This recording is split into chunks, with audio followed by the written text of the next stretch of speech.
नमस्कार मेरे प्यारे दोस्तों। मैं हूं प्राध्यापक डॉक्टर राजेंद्र रघुवीर देशपांडे। मैं आप सबका मेरे आयुर्वेदा एकेडमी यूट्यूब चैनल में सहर्ष स्वागत करता हूं।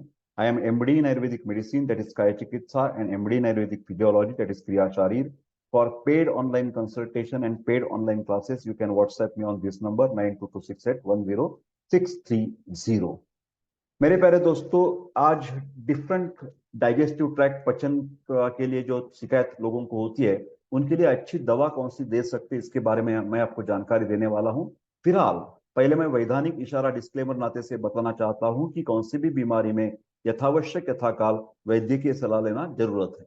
पहले देखते हैं कि जो एनोरेक्सिया है, जिसको अरुचि बोलते हैं, मतलब खाना खाने के बाद में मुंह में उसकी टेस्ट अच्छी तरह से परस्यू नहीं पाते, तो ये उसका बेसिक कारण होता है कि हमारे शरीर का जो अग्नि है डाइजेशन के लिए, जो डाइजेस्टिव जूसेस है, चाहे वो गैस्ट्रिक जूस हो, इंटेस्टिनल जूस हो, पैनक्रियाटिक जूस हो, जो भी है, जाठराग्नि है, पाचकाग्नि है, धात्वाग्नि है, इसका मंद होना, मतलब डेफिशिएंसी हमारी शरीर की, पचन व्यापार ठीक नहीं कर पाते तो भूख नहीं लगती हमें। भूख न लगने की कारण बहुत सारे हो सकते हैं, और आयुर्वेद का कहना है कि पहले कारण ढूंढने की कोशिश करो और कारण की हिसाब से अलग से ट्रीटमेंट भी देनी पड़ेगी। जैसे कि आपको शायद अरुचि जो है, एनोरेक्सिया, वो जॉन्डिस की वजह से last 5-6 days you are not getting the appetite, आपकी जो एपेटाइट है वो कम हो गई है, आंखें थोड़ी सी पीली दिख रही है, पेशाब को भी पीली रंग की आ रही है, और नौशिया जैसी फीलिंग है, तो डॉक्टर के पास जाकर वो देखते कि जो लीवर है वो एनलार्ज हो गई है, लीवर का साइज बढ़ गया है, लीवर टेंडरनेस है, परशा सर्क वे हाथ लगाने से तकलीफ होती है, तो ये जॉन्डिस के लक्षण हो सकते हैं। कई लोगों को होते हैं कि 2-4 महीने से उनको भूख नहीं लग रही है, फिलहाल उसके साथ साथ उनका वजन भी घटता है, वेट लॉस हो रहा है, और उसके साथ साथ खांसी भी है, रात को थोड़ा, शाम को थोड़ा बुखार आता है, तो ये सारी चीजें जो है वो राजयक्ष्मा या जिसको ट्यूबरकुलोसिस बोलते हैं वो सूचित करते हैं। कई कबार एक 6-7 महीने से ये तकलीफ बीच बीच में चलती रहती है, और किधर ट्यूमर हो गया है, ग्रंथि है, गांठ है, और उसके साथ साथ कुछ तकलीफें हो रही हैं, तो और वेट लॉस भी ज्यादा है और एनोरेक्सिया है। तो ये इसका एक कारण ऐसा भी हो सकता है कि उस व्यक्ति को क्या हो गया है, कैंसर जैसी कुछ बीमारी हो सकती है, ब्लड चेक करना चाहिए, या ट्यूमर बीमार है तो बायोप्सी भी करनी चाहिए। ये सब बातें अलग करके, मतलब मूल कारण की तो चिकित्सा करनी ही करनी पड़ेगी। फिलहाल सिम्टोमेटिक तरीके से उसको कुछ लाक्षणिक उपशम देना है, तो क्या क्या कर सकते हैं रुचि बढ़ाने के लिए, टेस्ट बढ़ाने के लिए, खाना हजम होने के लिए। तो उसमें पहले जो पतंजलि का सर्वकल्प क्वाथ है, वो 300 ग्राम की पाउडर लेनी है आपको। मुलेठी क्वाथ जो ताकत बढ़ाने वाली द्रव्य है, वो 100 ग्राम की पाउडर लेनी पड़ेगी, और दोनों कुल मिलाकर 400 ग्राम बन गए। उसमें से सिर्फ 1 चम्मच आपको लेना है, 10 ग्राम्स। वो औषध 400 मिलीलीटर पानी में पकाना चाहिए, और उसको 1/4 100 मिलीलीटर शेष रहने पर छान कर, ये जो काढ़ा है, फ्रेशली कुकड डिकॉक्शन काढ़ा, ये सुबह शाम खाली पेट पीना चाहिए।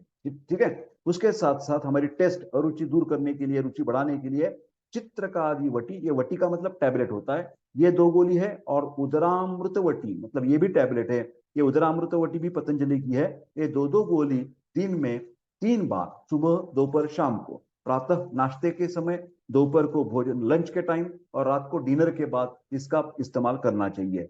ठीक है, आगे चलते हैं। ये देखिए, इसके साथ साथ अरुचि कम करने के लिए हिंगवाष्टक चूर्ण, जिसमें पेट में ज्यादा फैटी सब्सटेंस लेते हैं, हाई कैलोरी डाइट लेते हैं, ओबेस पर्सन है, कफ प्रकृति प्रिडोमिनेंट है, कफज तरीके की अरुचि है, तभी हम हिंगवाष्टक चूर्ण देंगे। जब पित्त की शिकायत ज्यादा होती है, हाइपर एसिडिटी होती है, तो उनको हिंगवाष्टक चूर्ण नहीं देना है।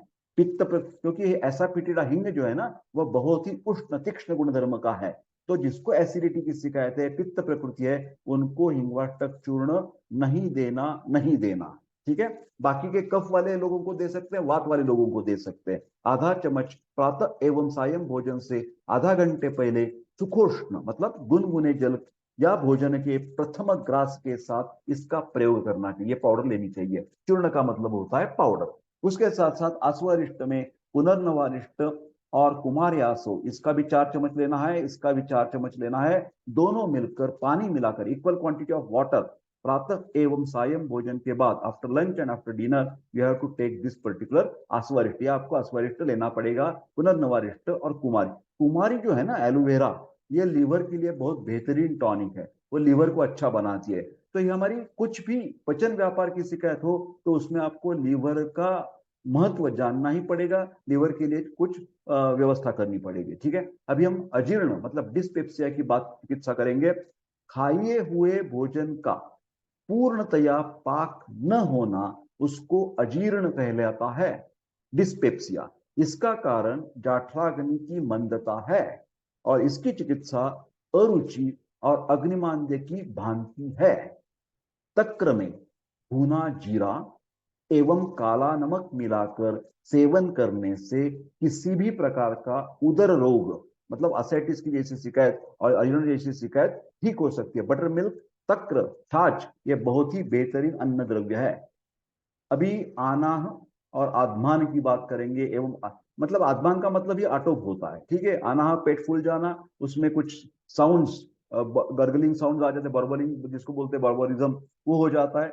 हाँ, तो वायु की जो हमारी शरीर की पेरिस्टाल्टिक मूवमेंट्स होती है ना, वायु की विगुणता से आमाशय में अपक्व अन्न रस का संचय होना तथा विगुणित वायु से अवरुद्ध होकर पुरुष का न निकल पाना तथा उद्गार मतलब बेल्चिंग बोलते हैं एवं अधोवात प्लेटस का न निकल पाना ही आनाह कहलाता है।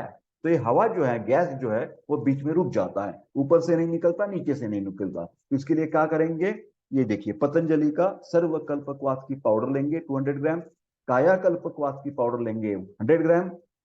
ये दोनों फ्रेश डिकॉक्शन बनेंगे, फ्रेश काढ़ा बनाएंगे हम। हाँ, ये दोनों औषधियों को मिलाकर 1 चम्मच मात्रा में लेकर 400 मिली पानी में पकाएं और 100 मिली शेष रहने पर छान कर सुबह शाम खाली पेट लेने से ये अरुचि गैस की शिकायत जो है वो बिल्कुल कम हो जाएगी। उसके साथ साथ उदरामृत वटी जो है 40 ग्राम मतलब 2 टैबलेट्स, और आरोग्यवर्धिनी वटी जो है ये इसकी 2 गोलियां, ये 2 गोली प्रातः सायं भोजन के बाद गुनगुने जल से सेवन करें। ये आरोग्यवर्धिनी नाम से आपको पता चला होगा कि आरोग्य की वर्धिनी मतलब हेल्थ मेंटेन करने वाली, हेल्थ को होम्योस्टेसिस इक्विलिब्रियम लाने में मदद करती है। Arogyavardhini is the best rasayana, best tonic for the liver, never forget. Ayurveda कहता है कि रोगाः सर्वे अपि मंदेग्नु, सभी के सभी, चाहे वो कोल्ड कफ की शिकायत हो, चाहे वो कैंसर की शिकायत हो, उसका प्रमुख कारण हमारा अग्निमांद्य होता है। और अग्निमांद्य का प्रमुख कारण हमारी जो लीवर फैक्ट्री है उसमें कुछ गड़बड़ी हो जाती है। तो उसको सुधार लाने के लिए कुटकी, इसमें कौन सी वनस्पति है, कुटकी नाम की वनस्पति है, इससे हमारा पित्त का स्त्राव अच्छा बन जाता है। ठीक है, उसके साथ साथ ये पतंजलि का दिव्य गैस हर चूर्ण है 100 ग्राम, आधा चम्मच प्रातः एवं सायं भोजन से आधा घंटे पहले गुनगुने जल से सेवन करें। उसके साथ 10 मिलीलीटर एलोवेरा जूस, 5 मिलीलीटर आंवला जूस तथा 5 मिली गोधन अर्क में तीनों के बराबर गुनगुना जल मिलाकर प्रातः काल सेवन करने से शीघ्र ही आपको लाभ मिलेगा। अभी कब्ज की बात करेंगे। कब्ज का मतलब होता है कॉन्स्टिपेशन। इसका एक प्रमुख कारण होता है सेडेंटरी लाइफस्टाइल, नो एक्सरसाइजेस। तो उसके लिए रेगुलर एक्सरसाइज करनी पड़ेगी, जिसमें फाइबर ज्यादा है वो ऐसे अन्न पदार्थ सेवन करने पड़ेंगे, जैसे कि ग्रीन लेफी वेजिटेबल्स आप खा सकते हैं, जैसे कि रेगुलर वॉकिंग एक्सरसाइज करनी पड़ेगी।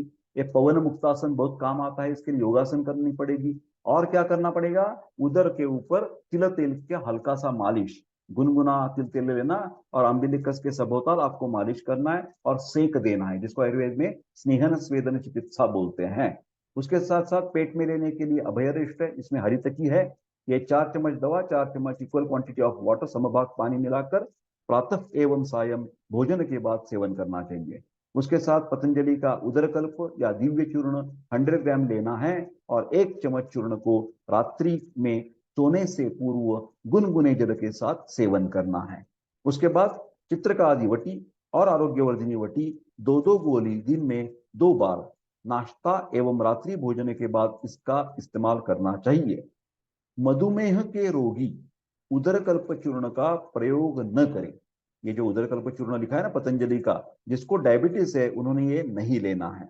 दिव्य चूर्ण, दिव्य हरित की चूर्ण या दिव्य त्रिफला चूर्ण का प्रयोग ये डायबिटिक वाले पेशेंट, मधुमेह वाले पेशेंट इसके बजाय कल्प चूर्ण के, उदरकल्प के बजाय ये चूर्ण आप इस्तेमाल कर सकते हैं। ठीक है, आगे चलते हैं। तो मेरे प्यारे दोस्तों, ये थी कुछ शिकायतें हमारी डाइजेस्टिव सिस्टम के बारे में, आपको किसी को भी हेल्थ प्रॉब्लम है तो पेड ऑनलाइन कंसल्टेशन के लिए ये नंबर दिया हुआ है, आप इसका स्क्रीनशॉट निकाल सकते हैं, ये नंबर नोट कर दीजिए। और आयुर्वेद एकेडमी में बहुत सारे एक्सपर्ट डॉक्टर्स हैं, सिर्फ और सिर्फ कृपा करके व्हाट्सएप करिए, फोन लेने के लिए इतना वक्त हमारे पास नहीं रहता। मैं आपको सबको धन्यवाद देता हूँ, आप ऐसा ही प्रेम जारी रखें और ये वीडियो लाइक शेयर कर दीजिए और मेरा चैनल भी सब्सक्राइब करने की कृपा करें। मैं आपको सबको धन्यवाद देकर ये वीडियो खत्म करता हूँ, मिलते हैं अगले वीडियो में